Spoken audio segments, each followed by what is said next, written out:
You know, you don't even have to do this as a meat system. You can do this with a pet rabbit and still get the good qualities. Okay, so should ask at the beginning. When you have a system like this and you're all going into this wood chip compost pile, it's a really rich compost that you get out. So in an aviary that I had that was 7 feet by 10 feet, I got out about 40 feed bags worth, like 50-pound feed bag, 40 feed bags worth of sifted compost. Wow. From 7 by 10 feet. How long did that process take? I had them in there for 2 years, but I've also done it for a year with the chickens, and it's the same kind of production. Okay. Because the chickens actually scratch, it's better. they make compost faster. So it's the same system. Like if you have a compost pile and you never turn it, like the bottom part's going to compost and the top part's going to look exactly the same, right? If you turn that every few days, every week, whatever, then it will break down faster. It's the same idea. So the chickens are constantly turning it. If you're in there once a day turning for the quail, then it's good enough. If you go in there a couple times a day, you're going to be better, but you're going to be doing that all the time. But what you get out of it is this wonderful, wonderful compost. Again, compost is browns and greens. You want about 50%. Changes on what people's different formulas are. Browns are things that are dead at the time they're harvested, not including animals. So trees, right? So the wood of trees is actually browns too. So wood chips, dead leaves, straw, those are browns.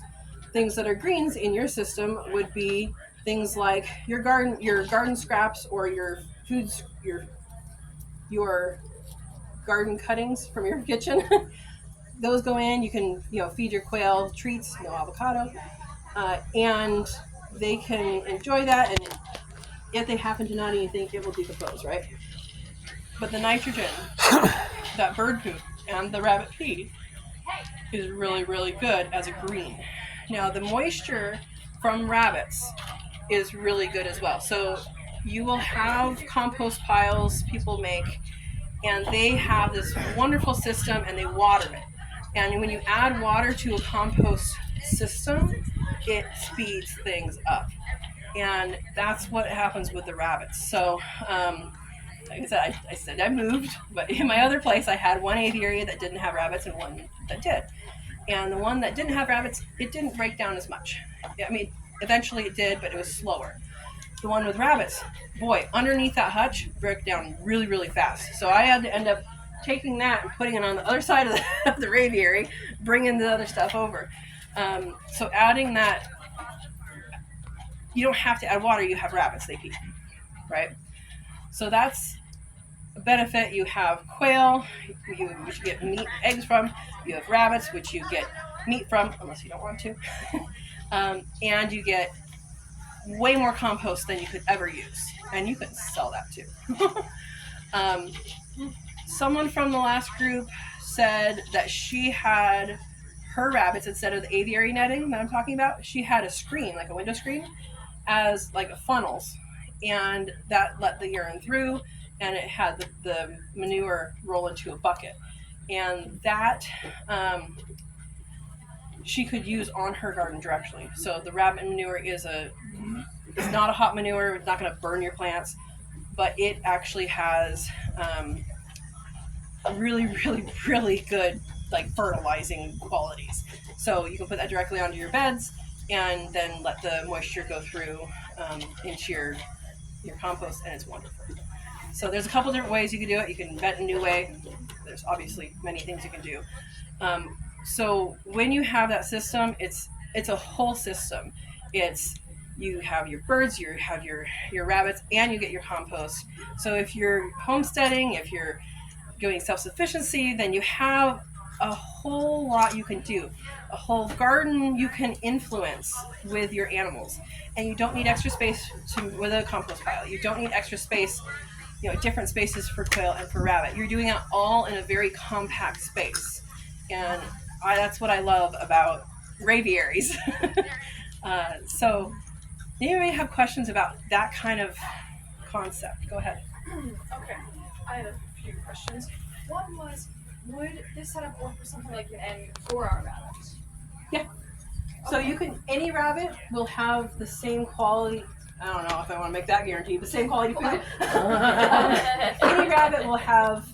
Any rabbit will have cold manure, and any rabbit will urinate. So birds don't pee, right? That's something not everybody knows. So they don't have. He just got me filmed said birds don't pee.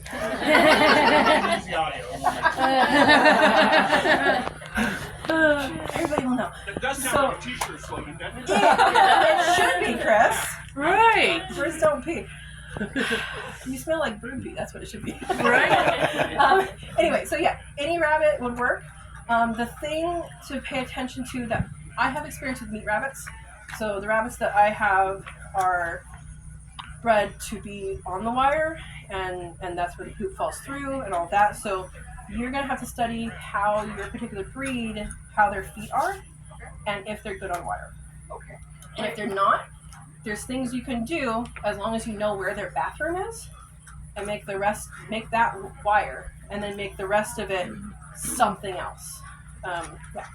Just My not last hay. question was, so first Avery, so how tall would the whole range be together, like the quail section and the rabbit section? Right. So the quail, if you have a barrier, either window screen like someone else had, or aviary netting, that's in the danger section, the danger height. But if you have that layer, they're just going to bounce off. Right. So that doesn't have a limit because it has a buffer for them. So literally they're going to bounce off for a few times and then like they will never do it again. Like that's been my experience, is they kind of do it and they're like, well, I didn't go anywhere. And then they'll sometimes do that out in the open, but not in there. So that makes sense? Yes. Thank you. Okay, good. Questions? So the rabbits are actually peeing and pooping on the birds? Good question. They only get peed on once. Figure it out real quick. Okay. And not all of them have to get peed on. They learn from each other. I've had two that I think got peed on, and I'm like, why are you wet? That's why you're wet. And it wasn't the first ones in either. So rabbits have a bathroom. So unlike quail, where they're like, you know this motion, right?